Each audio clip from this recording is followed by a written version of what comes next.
Retired Major General Felizardo Simoy of the Armed Forces of the Philippines at ngayon naninindigan para sa katotohanan dito sa EDSA Shrine. Nandito ako dahil nababahala na ako. Dahil narinig ko na naman ang katiwalian sa mga interpretasyon ng ating batas. Nung kami ay nasa active service, binabantayan namin na ang mga tao ay dapat sumunod sa batas. Ngayon, bakit tinuturuan tayo na susundin ang maling paggamit ng batas? Ano yun? Bago pa lang ito. Sabi nila, si Vice President Sara Duterte ay may kasalanan sa anti-terrorism law. Ano yun? Di ba matagal nating ginawa yung anti-terrorism law? Matagal pinagbatihan yan. Ang anti-terrorism law ay designed and written against the enemies of the state. Correct. Sino ba ang na-declare ng bansa na enemies of the state? Di ba klaro? Yung mga tunay na terorista sa bayan. Na-declare ba ang ating BP na enemy of the state? Ngayon, yung mga kasama namin na retired na ay pinaalahanan namin na ang pagpasunod sa batas ay dapat nasa tamang pamamaraan. Sino ang tamang sumusunod sa batas? At ang hindi sumusunod sa batas ay babanggain ng karamihan sa amin. Naglingkod ito bilang isa sa mga officers ng Intelligence Service of the Armed Forces of the Philippines at ngayon naninindigan para sa katotohanan dito sa EDSA Shrine. Magandang gabi sa inyo lahat. Nandito ako dahil nababahala na ako. Dahil narinig ko na naman ang katiwalian sa mga interpretasyon ng ating batas. Nung kami ay nasa active service, binabantayan namin na ang mga tao ay dapat sumunod sa batas. Ngayon, bakit tinuturuan tayo na susundin ang maling paggamit ng batas?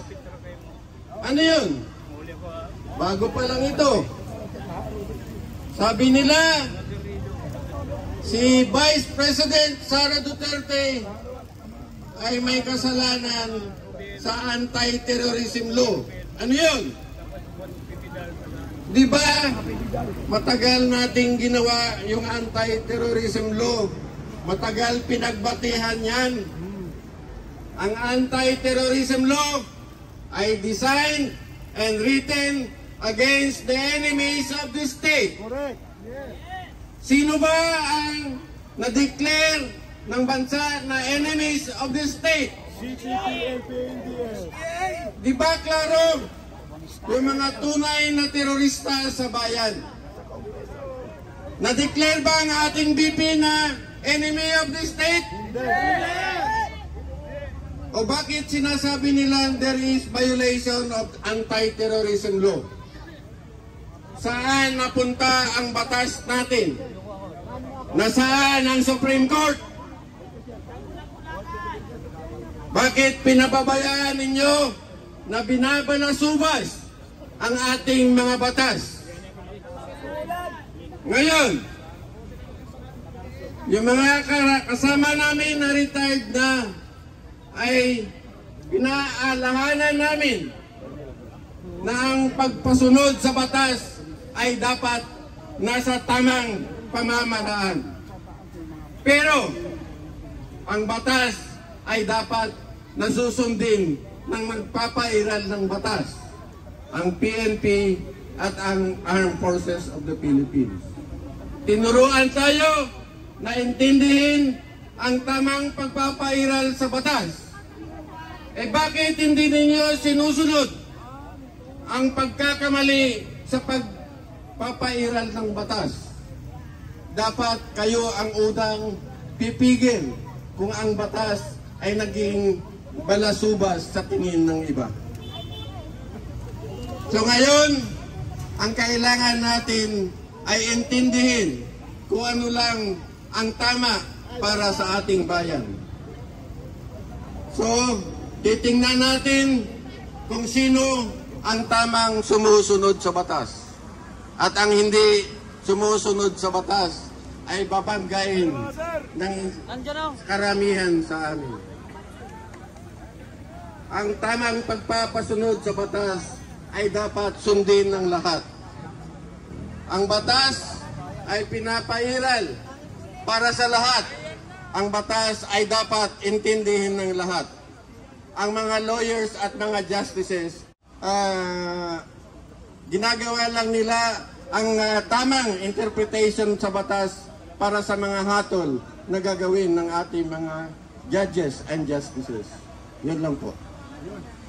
Maraming salamat sa pagpapahayag ni retired Major General Felizardo Simoy ng Armed Forces of the Philippines.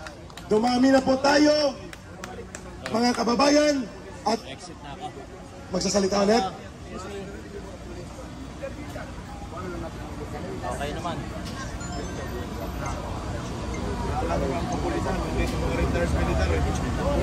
Okay. Magkakaroon tayo ng immediate press conference muna. At dumami tayo dahil dumating na ang mas maraming mga pulis pa. At tayo isisecure nila. Babantayan nila tayo para tayo ay maging mapayapa sa ating mga pagtitipon. Yun po ang dahilan kung bakit nandito sila upang mapakinggan nila tayo. Ulitin po natin, marami pong mga retired military officers and police officers na kasama po dito. Nila Captain Dado at nila Colonel Mitran at nila General Simoy at si Colonel Carillo. Colonel Yu sa police sector at marami pang iba.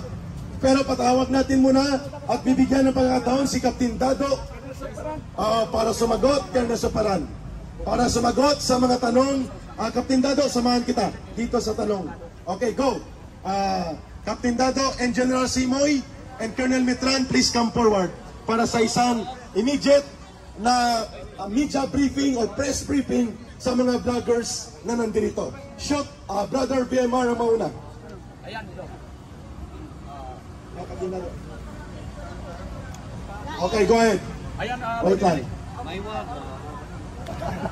Okay.